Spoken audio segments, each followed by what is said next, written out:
Hello guys, welcome to chemistry course. Let's continue with basic concepts in chemistry.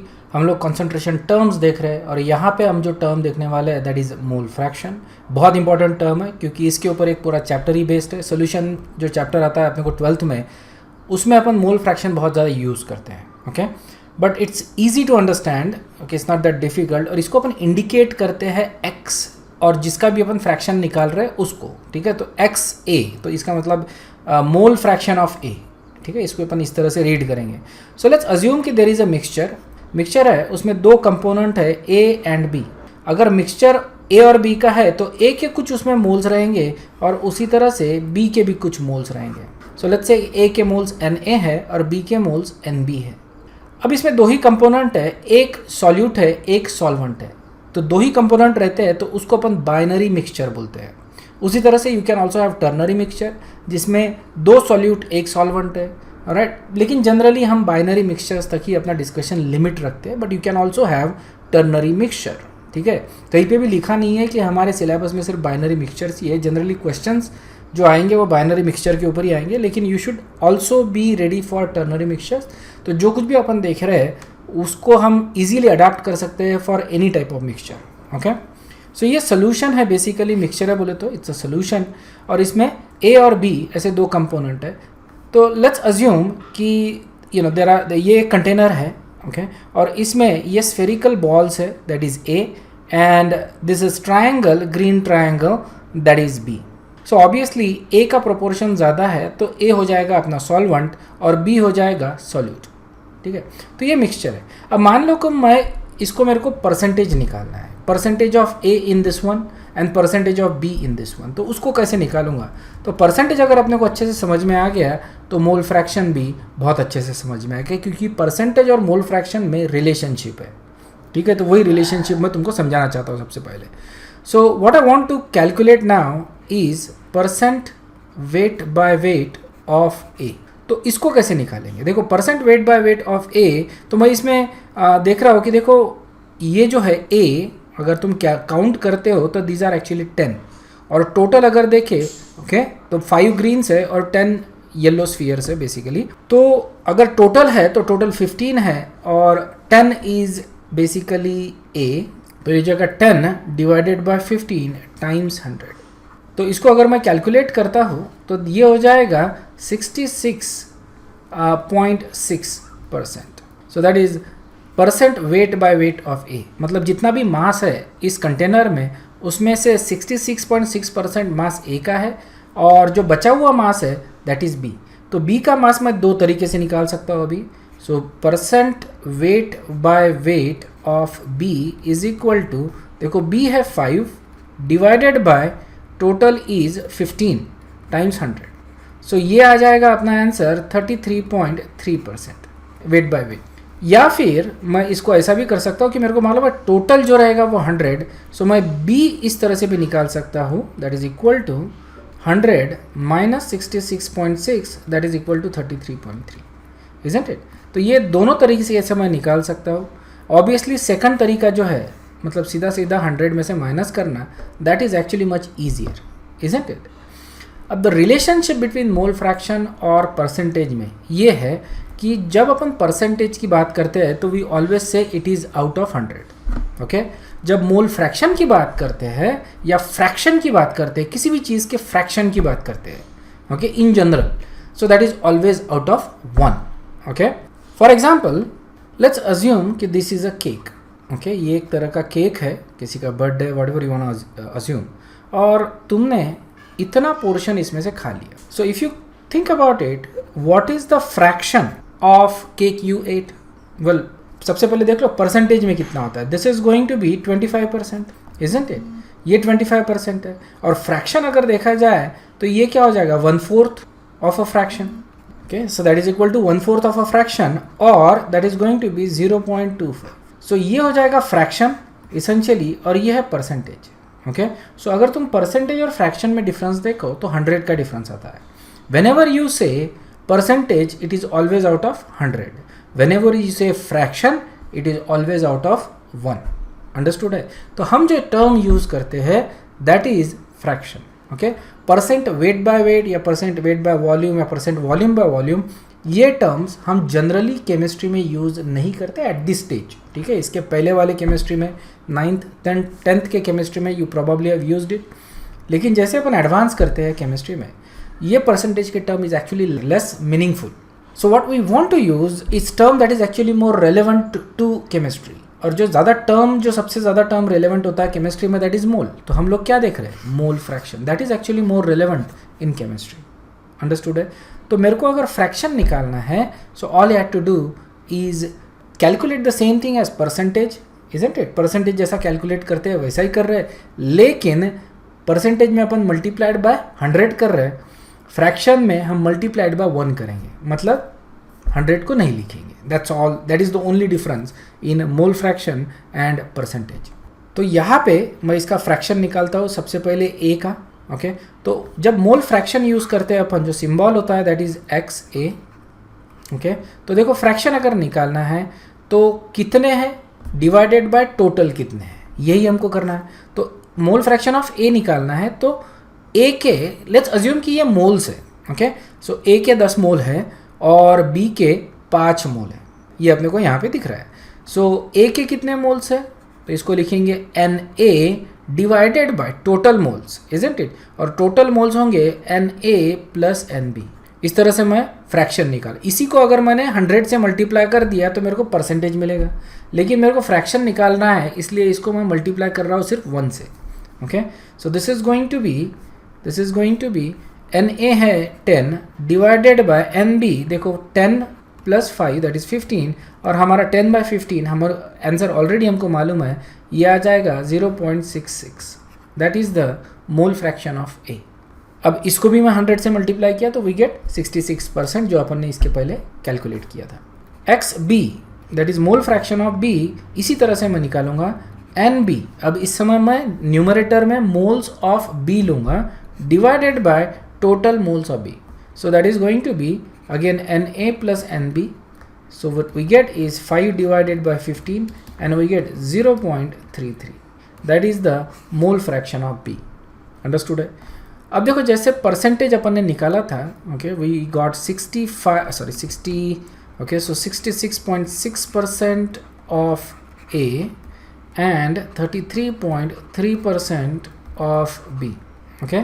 और इनको अगर मैं total करता हूँ, देखो percentage they should always add up to 100, ठीक है। अब यहाँ पे we are not taking the whole numbers, पूरे नंबर्स नहीं ले रहे, इसलिए 100 नहीं आएगा, क्योंकि ये कंटिन्यूस नंबर आते हैं, जो भी इसको बोलते हैं अपन मैथमेटिक्स में, whatever it is. So ये कंटिन्यू होते जा रहे हैं। But if you take the entire series तो उसका एडिशन हमको कितना मिलेगा, 100 ही मिलेगा, ओके। उसी तरह से अगर मैं फ्रैक्शन का सम करता हूँ तो मेरे को सम कितना मिलेगा, 1। थिंक ऑफ इट, जो केक वाला अपन ने एग्जाम्पल लिया था, तुमने जो खाया और जो बचा हुआ है, इसका अगर मैं सम करता हूँ तो it is going to be 1, isn't it. तो that's how it is. Fraction में यहाँ पे अगर सम करते हैं, so X A plus X B that is equal to always going to be equal to 1। तो इसमें अगर मान लो और एक कंपोनेंट आ जाता है, जैसे टर्नरी सिस्टम है, तो इसमें मैं एक्स सी ऐड कर दूंगा, ओके। उसका भी मैं इसी तरह से निकालूंगा कि मान लो जैसे अगर मोल फ्रैक्शन ऑफ सी निकालना है मेरे को, so I add couple of red dots यहाँ पे, तो ये हो जाएगा mole fraction of C is equal to, C है 2 डिवाइडेड बाय ये 15 थे प्लस 2, मतलब ये 17 हो जाएंगे टोटल मोल्स, ओके। अब यहाँ पे जो ले रहा हूँ मैं दैट इज़ टोटल मोल्स ले रहा हूँ, मतलब n A plus n B plus n C, इसको फॉर्मूले के तौर पे लिखते हैं। तो ये हो जाएगा n C divided by n A plus n B plus n C, this is going to be equal to n C है 2 एंड टोटल मोल्स हो जाएंगे 17, और इसको तुम कैलकुलेट कर लो, that is going to be mole fraction of C. उसी तरह से मैं मोल फ्रैक्शन ऑफ ए भी निकालूंगा, ओके, और उसी तरह से मोल फ्रैक्शन ऑफ बी भी निकालूंगा। A plus B plus C, इनका जो सम रहेगा that is going to be equal to 1। So जितने भी फ्रैक्शन रहने दो उनका सबका सम हमेशा 1 आएगा। जिस तरह से जब अपन परसेंटेज लेते हैं तो जितने भी परसेंटेज है सबका सम हमेशा 100 ही आता है। इनफैक्ट मोर देन 100 ये प्रैक्टिकल लाइफ में नहीं होता है obviously, okay. You can have few things more than 100%, that is also possible, chances और whatever it is, but things if you take they cannot have more than 100% of anything. So you should remember this formula. Mole fraction of A is Na divided by total moles, mole fraction of B Nb divided by total mole, and for a binary system mole fraction of all the sums or sum of all the mole fraction is always equal to 1. So I hope कि mole fraction तुमको अच्छे से समझ में आ गया. Remember this is important. और another thing is that कि mole fraction is also a concentration term. Okay?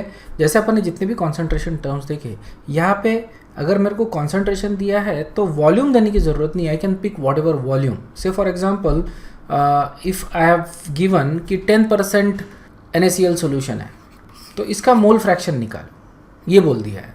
सो देखो वॉल्यूम नहीं दिया रहेगा, but you can choose any volume you want, isn't it. तो इस तरह के कुछ एग्जांपल अपन करके देखते हैं जहाँ पे अपने को मोल फ्रैक्शन यूज करना पड़ रहा है. तो एग्जांपल से अपने को ज़्यादा अच्छे से ये समझ में आएगा. Okay, so this is one example. Question है 20 gram of NaOH is mixed with 90 gram of water. Calculate the mole fraction of each component in this mixture. Also calculate the molality. ठीक है, अब मेरे को अगर मोल फ्रैक्शन दिया है तो I can calculate percentage wait, I can also calculate molality, molarity, ये सारी चीज़ें भी मैं कैलकुलेट कर सकता हूँ if I am given required information.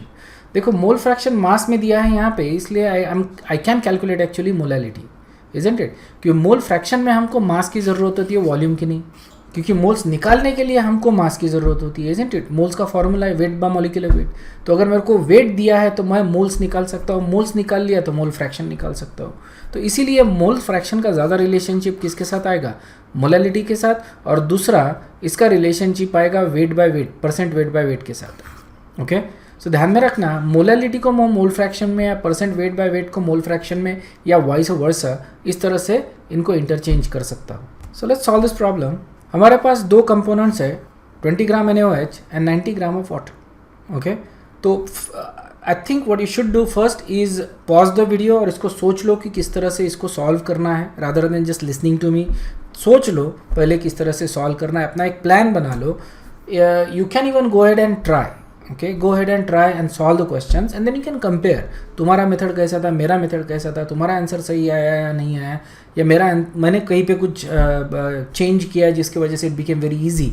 तो इस तरह की अगर तुम स्ट्रैटेजी यूज़ करते हो तो ये ज़्यादा तुमको अच्छे से समझ में आएगा. Essentially you will be far more independent in doing your own work. Okay, and that is what we want. So mole fraction निकालना है ऑब्वियसली. तो what I need is moles of these two component. Mass दिया है तो moles मैं आसानी से निकाल सकता हूँ. So moles of H2O and moles of NaOH. So moles of H2O 90 divided by इसका मॉलिक्यूलर मास होता है 18 and if you do that you get 5 moles. NaOH 20 gram है, डिवाइडेड बाय उसका मॉलिक्यूलर मास होता है 40, तो ये आता है 0.5. ओके, अब मोल फ्रैक्शन निकालना मेरे लिए कोई बड़ी बात नहीं है क्योंकि मेरे को दोनों के मोल्स मिल गए. तो अगर मोल फ्रैक्शन ऑफ NaOH मेरे को निकालना है, okay, so mole fraction of NaOH is equal to moles of NaOH divided by N total moles, isn't it? तो moles of NaOH है 0.5 divided by 5.5, total moles 5.5. तो ये आंसर आएगा मेरा मोल फ्रैक्शन का. तो इसका आंसर आता है 0.091 अप्रॉक्सीमेटली. ठीक है, that is the mole fraction of NaOH. और अगर मेरे को मोल फ्रैक्शन ऑफ वाटर भी निकालना है तो सीधा 1 माइनस कर दूंगा, 1 minus 0.091 and so we get 0.91. Okay, so that is the mole fraction of water and that is the mole fraction of NaOH. तो इस तरह से मैंने मोल फ्रैक्शन निकाल लिया. अब मेरे को मोलैलिटी भी निकालना है. अब मोलैलिटी का फॉर्मूला होता है moles of solute which is NaOH divided by mass of solvent in kg या मास of solvent in grams times 1000.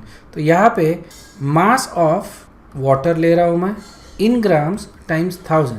Okay, so this is going to be moles of NaOH हमने already निकाला है 0.5 divided by mass of water that is 90 times 1000.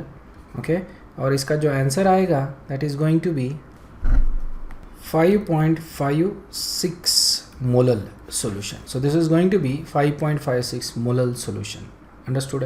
So इस तरह से for the same solution I can calculate mole fraction as well as molality. और इसको अगर देखो परसेंट वेट बाय वेट निकालना है तो मैं वो भी कर सकता हूँ. परसेंट वेट बाय वेट तो I think that's going to be very easy. क्योंकि percent weight by weight of NaOH ये निकालना है, तो सीधा 20 divided by percent weight by mass of solution लेना है मेरे को इसमें, तो ये हो जाएगा 110 ग्राम्स टाइम्स 100. इसको कैलकुलेट कर लो, that is going to be a percent weight by weight. So देखो सेम चीज़ के लिए हम अलग अलग टर्म्स यूज़ कर रहे हैं, and this something very important. और ये टर्म्स इंटरचेंजेबल भी होते हैं, मतलब मोल फ्रैक्शन से मैं मोलैलिटी निकाल सकता हूँ या मोलैलिटी से मोल फ्रैक्शन निकाल सकता हूँ. तो इस तरह का एक एग्जाम्पल देखते हैं अपन. तो यहाँ पे देखो सेकंड एग्जाम्पल अपना, मोल fraction of ethanol in ethanol water mixture is 0.018. Find the molality of the solution. मेरे को मोल फ्रैक्शन दिया है और मोलैलिटी फाइंड आउट करना है. ओके सो देखो किस तरह से अपन इसको सॉल्व करते हैं. देखो इस तरह के प्रॉब्लम में सबसे पहले जो हमको करना पड़ता है वो लिखना पड़ेगा कि क्या गिवन है. ओके सो स्टेप 1 हमेशा होता है कि व्हाट इज़ गिवन. तो हमको दिया है मोल fraction of ethanol in this mixture, तो मतलब x ऑफ इथेनॉल दिया है इज इक्वल टू 0.018. इतने ही इंफॉर्मेशन दी है, इसी से हमको मोलैलिटी फाइंड करनी है. तो ये molality is to find. Now that is the given information. हमको टोटल मोल्स नहीं दिए हैं, हमको सिर्फ फ्रैक्शन दिया है, और fraction is basically a ratio.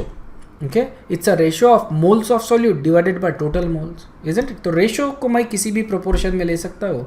तो इसके लिए मैं क्या करूँगा, एक चीज़ अज्यूम करूँगा कि लेट्स से कि there is 100 moles of total. Okay ethanol plus water के कितने मोल्स है, 100. ये मेरा अजम्पशन रहेगा. I can assume any number, 100 is more convenient for me, तो मैं 100 करता हूँ. तो इस तरह से हम अज्यूम कर रहे हैं कि टोटल मोल्स जो है, assume n total is 100 moles है. तो देखो x इथेनॉल मतलब मोल फ्रैक्शन ऑफ इथेनॉल का फॉर्मूला हम इस तरह से लिखेंगे, n ethanol divided by n total, that is the formula. और n इथेनॉल अपने को मालूम नहीं है, n टोटल भी मालूम नहीं थे, लेकिन अपन ने अज्यूम कर लिया n total is 100, and we can do that because it is a ratio of moles, isn't it. तो इसको मैं लिख सकता क्योंकि जो ये दिया है मेरे को that is 0.018, so that is going to be 0.018 mole fraction of ethanol, n ethanol divided by n total that is 100. Okay so moles of ethanol जो है वो हो जाता है इज इक्वल टू 1.8. ये हो गया मोल्स ऑफ इथेनॉल. ओके अगर टोटल 100 मोल्स है तो उसमें इथेनॉल के मोल्स कितने रहेंगे, 1.8. तो अब मैं मोल्स ऑफ वाटर भी आसानी से निकाल सकता हूँ. ओके क्योंकि यहाँ पे देखो 100 मोल्स अपन ने लिए थे टोटल, इजंट इट. और वाटर सॉरी इथेनॉल के मोल्स 100 में से 1.8 है, तो वाटर के मोल्स रहेंगे 100 minus 1.8 that is equal to 98.2. ठीक है, तो मेरे पास वाटर के अभी मोल्स आ गए. ओके मोल्स आ गए तो मैं वाटर का मास निकाल सकता हूँ, इजंट इट. और वाटर का मास निकाल दिया तो मैं इस सॉल्यूशन की मोलैलिटी भी निकाल सकता हूँ, क्योंकि मोल्स ऑफ इथेनॉल मेरे को ऑलरेडी मिल चुके हैं. Okay so now mass of water, okay मेरे को मोल्स दे दिए हैं 98.2, ये निकाल लिया अपन ने, टाइम्स इसका मॉलिक्यूलर मास होता है 18, सो ये आता है 1767.6. इनफैक्ट अगर ये ना लिखो तो भी चलेगा, we can just do all the calculation at the end of it, that is actually a smart technique. Okay सारा कैलकुलेशन सेटअप करके रख दो और सिर्फ जो मल्टीप्लिकेशन डिवीजन है वो सारे एंड में कर लो. Okay that is the smart thing to do. Now we have mass of water, we have moles of ethanol. Molality आसानी से निकाल सकते हैं. Molality is equal to moles of ethanol is 1.8 divided by mass of solvent in gram, that is 98.2 times 18, okay, and times 1000 sorry. Okay so now if you calculate that, that is equal to 1 molar solution. Okay so that is the answer for this one, approximately 1 molar, it's actually 1.01, but anyway some 1 molar solution for this one. so देखो mole fraction से इस तरह से molality निकाली जा सकती है. उसी तरह से अगर मोलैलिटी दी है तो मैं मोल फ्रैक्शन भी निकाल सकता हूँ. तो एक और प्रॉब्लम अपन देखते हैं जिसमें अपन मोल फ्रैक्शन कैलकुलेट करते हैं from percent weight by weight. तो एक एग्जाम्पल 3 है, calculate the mole fraction of ethanol water mixture that is 5% wait by wait. देखो परसेंट वेट बाय वेट दिया है अपने को, उससे मोल फ्रैक्शन अपने को निकालना है। तो अज्यूम कर लो कि सॉल्यूशन का जो मास है, solution mass is equal to 100 gram, ये अपना अजम्पशन है। तो सॉल्यूशन का मास हमने अज्यूम कर लिया 100 ग्राम, तो सॉल्यूट का मास इसमें कितना रहेगा 5, इजंट इट। तो सॉल्यूट जो है मतलब mass of ethanol is equal to 5 gram, mass of water हो जाता है 95 ग्राम।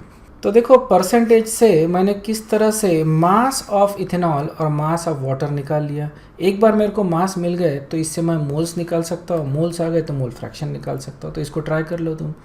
इन द मीन टाइम मैं तुमको बता देता हूँ किस तरह से इसको किया जा सकता है। कि मास ऑफ इथेनॉल है तो इसके मोल्स निकाल रहा हूँ n ethanol, mass of water इससे मैं n H2O निकालूंगा। मास of ethanol moles of ethanol is 5 divided by इसका मॉलिक्यूलर मास होता है आई थिंक 46, सो ये हो जाएगा मोल्स ऑफ इथेनॉल। और ये होता है 95 डिवाइडेड बाय 18, तो ये होता है 0.1, अप्रॉक्सीमेटली 0.11, और ये होता है 5.27। ओके, सो दोनों के मोल्स आ गए। अब मोल फ्रैक्शन के लिए x लिखना पड़ेगा अपने को। Mole fraction of ethanol is equal to 0.11 divided by total moles, तो 5.27 प्लस 0.11, ये टोटल मोल्स हो गए। तो ये हो जाएगा अपना मोल फ्रैक्शन। तो ये आता है 0.02, that is the approximately mole fraction of it. अगर मोल फ्रैक्शन ऑफ वाटर पूछ लिया मेरे को तो मैं सीधा 100 माइनस 0.02 कर दूंगा रादर दैन कैलकुलेटिंग। तो ये मेरे लिए सेकंड मोल फ्रैक्शन निकालना बहुत ज़्यादा आसान हो जाता है। ठीक है, तो इस तरह से परसेंट वेट बाय वेट को मैं इसमें कन्वर्ट कर सकता हूँ। अब यहाँ पे एक और एग्जांपल मैं तुमको बताता हूँ, क्योंकि यहाँ पे एक एग्जांपल अपना छूट गया था जिसमें अपन मोलालिटी को मोल फ्रैक्शन में कैसे कन्वर्ट करते हैं वो देखना चाहते थे। तो देखो ये एक एग्जांपल उसी टाइप का है। Calculate the mole fraction of NaOH in 2 molal solution. तो यहाँ पे मेरे को मोलालिटी दी है 2 मोलल। अगर मोलारिटी दी होती तो साथ में डेंसिटी भी दिया होता, क्योंकि मेरे को मोलारिटी को मोल फ्रैक्शन में मोलालिटी में कन्वर्ट करना पड़ेगा, इजंट इट। क्योंकि मोलारिटी में अपन वॉल्यूम यूज़ करते अपने को लगता है mass to calculate the moles, isn't it. इसलिए फिर अपने को उसकी डेंसिटी दी होती। तो अगर मोलारिटी दी है तो साथ में डेंसिटी भी दी रहेगी, और मोलालिटी अगर दी है तो डेंसिटी की ज़रूरत नहीं, because we can directly calculate the mass from it. ठीक है ना। सो देखो मेरे को अगर मोल फ्रैक्शन निकालने हैं तो इसमें 2 फ्रैक्शंस है, एक है NaOH और दूसरा है वाटर। तो मेरे को दोनों के मास निकालने हैं। अगर मास मिल जाते हैं दोनों के मास, तो मास से मैं दोनों के मोल्स निकाल सकता हूँ, and that is my idea general. Okay, so how do I calculate the masses के लिए मेरे को मोलालिटी दी है। तो मोलालिटी अगर 2 मोलल है तो इसका मतलब क्या हो जाता है। Okay, so molality of NaOH के लिए हम फार्मूला यूज़ करेंगे moles of NaOH divided by weight of या मास ऑफ वाटर और सॉल्वेंट टाइम्स 1000। ओके, क्योंकि ये ग्राम्स में ले रहा है अपन। देखो मोलालिटी अपने को दी है, ना मोल्स दिया है अपने को, ना मास ऑफ सॉल्वेंट दिया है, तो we don't actually need all this information. जैसे मैंने बताया एक कॉन्सेंट्रेशन टर्म दिया है तो it is up to you to assume things. Okay, तो यहाँ पे जो अजम्पशन हमको करना पड़ेगा that is about the mass of solvent, कि लेट्स अज्यूम, क्योंकि इसके बिना हम आगे नहीं बढ़ सकते। वॉल्यूम हमको लगेगा अगर मोलैरिटी लेते हैं तो मोलैरिटी में अपने को मास लगेगा, मास ऑफ द सॉल्वेंट। तो ये चीज़ अपने को अज्यूम करनी पड़ेगी। डजेंट मैटर कि हम लोग क्या लेते हैं। ओके, हमको सबसे कन्वीनियंट नंबर चूज़ करना है। सो लेट्स अज्यूम कि जो मास है दैट इज़ 1000 ग्राम्स, 1 kg है। Okay, assume mass of solvent is 1 kg। Okay, ये हमारा अजम्पशन है। So just put it in this formula. तो ये हो जाएगा molality is 2। Okay, moles of NaOH मेरे को निकालने हैं, मोल्स ऑफ NaOH। तो 1 kg अगर लेता हूँ तो उसमें कितने मोल्स रहेंगे NaOH के। ठीक है, I could taken 100 grams. Same thing अगर 1 kg में मान लो कि यहाँ पे अभी ऑब्वियसली 2 मोल्स है इसके, तो 100 ग्राम्स में 0.2 मोल्स आ जाएंगे। So it doesn't change anything, it's a ratio. Okay, सिर्फ रेशो रहने की वजह से it doesn't change anything. Okay, so convenient क्या है, that is what I'm looking for. तो यहाँ पे 1000 obviously is the convenient 1000 grams and this gets cancelled. अगर 1 kg लेते तो you didn't have to do that. So essentially अगर 1 kg का मैं solvent लेता हूँ तो इसमें moles of NaOH कितने हैं, 2 moles of NaOH. अब इस 1 kg के solvent में moles of water कितने, so this is actually moles of NaOH, ये मेरे को मिल गया. अब 1 kg के सॉल्वेंट में what is the moles of water इसमें, okay, moles of H2O. So we have already known this कि अगर मैं 1 kg ऑफ वाटर लेता हूँ, ओके, मोल्स ऑफ H2O, तो ये निकालना. तो अगर 1 kg का अगर मैं 1 kg H2O लेता हूँ तो इफ़ यू रिमेंबर इसके मोल्स मैं आसानी से निकाल सकता हूँ. Okay, weight by molecular weight, weight होता है 1000 grams divided by molecular weight which is 18. तो ये हमने ऑलरेडी कैलकुलेट किया है इसके पहले वाले एग्जांपल्स में जब अपन ने मोल कॉन्सेप्ट स्टार्ट किया था. What you get is 55.5 moles. Okay, और मैंने ये भी बोला था कि ये तुम याद रख लो. तो 1 kg में 55.5 मोल्स है, लेकिन remember this is basically the mass of solvent, isn't it, total. So that's why we can use that 55.5 moles. Okay, अगर ये mass of solution होता तो मेरे को 55.5 में से ये 2 moles subtract करने पड़ते, isn't it? So I am assuming mass of solvent, और जब अपन यहाँ पे लेते हैं that is also mass of solvent, so I can use 55.5 moles. So मेरे को दोनों moles मिल गए. अब मैं mole fraction आसानी से calculate करता हूँ, ठीक है ना. So you can follow that method now. Okay, for mole fraction, the mole fraction of ethanol. So X of ethanol is 2 moles divided by total moles कितने हैं 55.5. ये तो सिर्फ सॉल्वेंट के मोल थे plus 2 moles of NaOH. So ये total mole हो गए. And if you solve that, what you get is 0.034. That is the answer. Okay, mole fraction of ethanol, and mole fraction of water is going to be 1 minus that. Understood है. तो इस तरह से मैं molality को mole fraction में convert कर सकता हूँ. अंडरस्टूड है. सो इस तरह के कन्वर्जन्स तुमको आने चाहिए. बेसिकली देखो, एक कॉन्सेंट्रेशन टर्म को तुम दूसरे कॉन्सेंट्रेशन टर्म में कन्वर्ट कर रहे हो बड़े आसानी से. This is very important. Okay, क्योंकि ये करना पड़ता है. In some cases you will get problems where you will be stuck with that kind of thing. So अगर तुम इतना कन्वर्जन कर सकते हो, it becomes very easy. Okay, so यहाँ पे अपन रुकते हैं. नेक्स्ट इसमें we gonna talk about equivalent masses.